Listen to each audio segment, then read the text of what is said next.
This is a very, very important video for the overall morale and strength of Cowboys Nation. We've gotten to a place where we allow people to call themselves Cowboys fans, but they would rather huddle up in a corner with some of our rivals and talk crap about our team before trying to be positive and encourage our team to do well.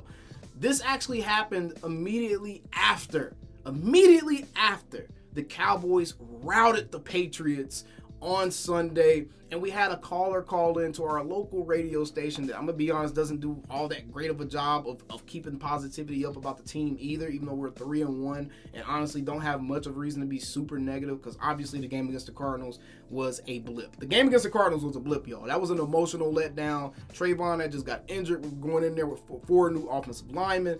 That game was just an emotional letdown. I don't think the players had their mind in it at all, and I don't think they're going to win. Plus, if you know what I know, you know that officiating crew is sketchy. All right, I'm just going to leave it at that. But we had a fan call in, a quote-unquote fan call in after the Patriots game and said this. So my question is, are we ready to admit that Dak is just not our championship quarterback? Great game, but 14 points in the red zone. When coming into this game, we had 60-plus plays in the red zone. Yeah, you blame. So you're going to throw it all on the quarterback on this one then, right? Is that what we're going to do? Yes, great quarterbacks do not take opportunities in the red zone and waste them. Do you get to – I'm just going to – figure out some things why they're struggling down in the red zone. And it ain't all on number 4. And has number 4 not been great sometimes? Sure, absolutely. Wasn't good on that interception he threw in the Arizona game the other day. And he's got to, every time I've told you this, I've been real consistent about that. His interceptions when he doesn't see the defender, those are the ones that you should be nervous about.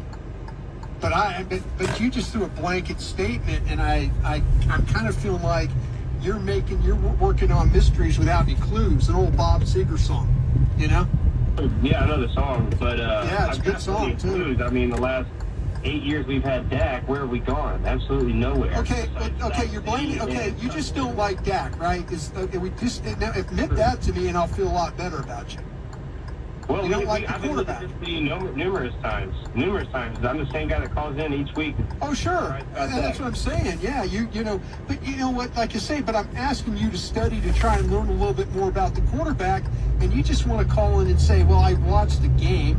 But you do have the opportunity, if you want, to go watch the all 22 and maybe think a little bit different about it, or stretch your opinion to where you're actually like, "Hey, Brian, let me tell you why I don't like this quarterback," instead of just, randomly throw something up against the wall. Are you bringing any stats or anything like that? I'm not bringing any stats at all. I'm not bringing any stats at all. Russ, you don't like the stats. I am not an analytics dude. Not into that. Not at all. Zero rings under Dak. 0 championships under Dak. All right. Sure. Yeah. Okay. That's true.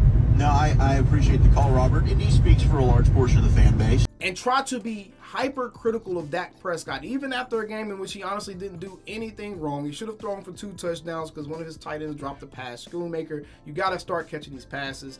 And this fan tried to be hypercritical of Dak Prescott. And I'll give credit where credit's due. I'm very, very fair. I am going to be critical of people when I feel like they're being overly critical for no reason, or they're being shock jocks, which, after listening to 105.3 The Fan last night, I realized that is what they're trying to do. Exactly. That's exactly what they're trying to do. I heard Gavin Spittle literally say it himself.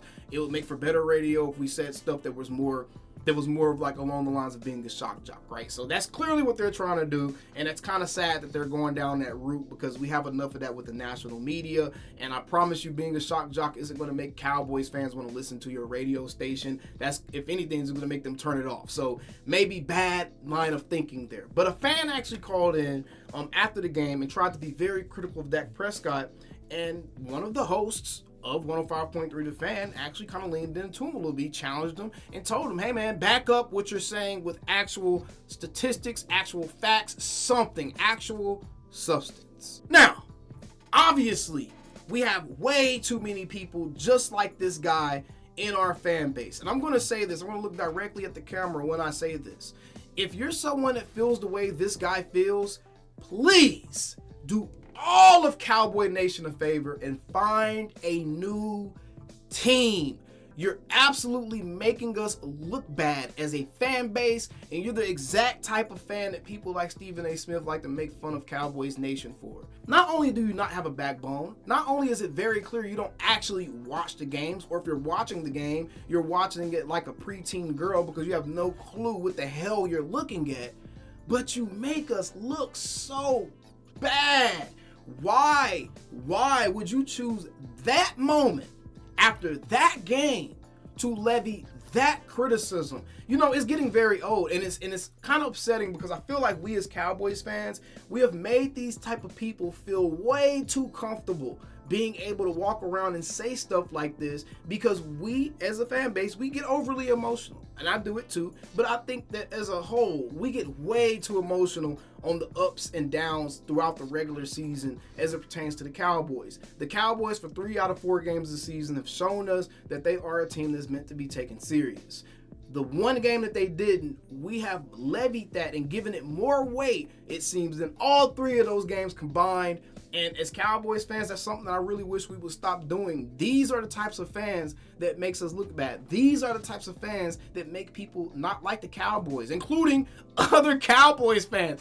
These are the types of fans that make other Cowboys fans like myself get absolutely sick of our fan base, bro. Why do people try to hide their clear personal dislike for Dak Prescott is actual football analysis? We see national media hosts do this. We see former NFL players who now have jobs talking about the sport on TV do this. We see our local radio station do this, and our fans do it, and I think it's a trickle-down effect, and this is why I go so hard at the national media. This is why I try to point out when people are wrong or they're being hypercritical for no reason or the stuff they're saying is just flat out false. This is why I point that stuff out, because we have way too many fans within our fan base that don't actually seriously watch the game and break down the games for themselves or know what they're looking at. So they take the words of a Skip Bayless, which is the biggest Cowboys faker that I've ever seen. This dude is not a fan of the Cowboys. I'm going to get on Skip pretty soon, but Skip Bayless, Stephen A. Smith, and all these other talking heads on national media, they take these guys' words and stuff they use to troll the Cowboys with, and they think that it's actually like real. They think it's real, and we as Cowboys fans gotta quit being so nice to these people, y'all. I don't care. I'll put it like this, y'all. This channel is not my primary means of income. I actually have another YouTube channel that's way bigger than this. This channel is not my primary means of income, guys. And I don't mind getting down and doing the dirty work. I know that Dak's not going to get out here on a podium and tell people, shut the hell up. You don't know what the hell you're watching. I've consistently been a top 6, 7, 8 quarterback since I've been in this league and have never gotten my just dues. You don't know what the hell you're watching. Shut up. I like that he's getting more spicy this year. He's starting to show some of that personality. Like, he's getting tired of it. He's getting tired of the media. He's getting tired, I'm sure, of our fan base not appreciating the fact that we're not stuck in quarterback purgatory dealing with people like Daniel Jones and the Carson Wentzes and all these other mid-ass quarterbacks of the world hold their teams back. We're not having to deal with that, bro. The issues the Cowboys have faced have been procedural, they've been execution, and they have not been solely on the shoulders of our quarterbacks. Sure, could he have played better in those games against San Francisco in the playoffs? Absolutely. And do I think he's capable of playing better? Absolutely. I think Dak is capable of helping us blow the 49ers out. I've seen him do it. I've seen him do it to the greatest quarterback of all time. There's no reason why I don't think that he can do it to Brock Purdy and the San Francisco 49ers. I just think that the 49ers have a mental and physical edge on the Cowboys to this point, and we'll see that change later this week. But these types of fans, bro, these types of fans are the types of fans that really make my blood boil. I can't stand these people because they come on here, they have no substance, they have nothing to back up their claims, and they want to go by the eye test. They want to go by the eye test, right? We can literally look at this stat right here. Dak Prescott completed plus 10.7% of his passes over expected in week 4. His 7th game with a CPOE over plus 10% in a game over the last 2 seasons.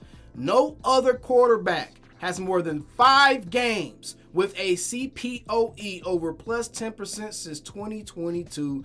Only 2 have more than 3. This means that Dak Prescott is completing his passes at a higher expected rate than anybody else in the league. And he has had more games where he's completed more passes than he shouldn't have than anybody else in the league since 2022.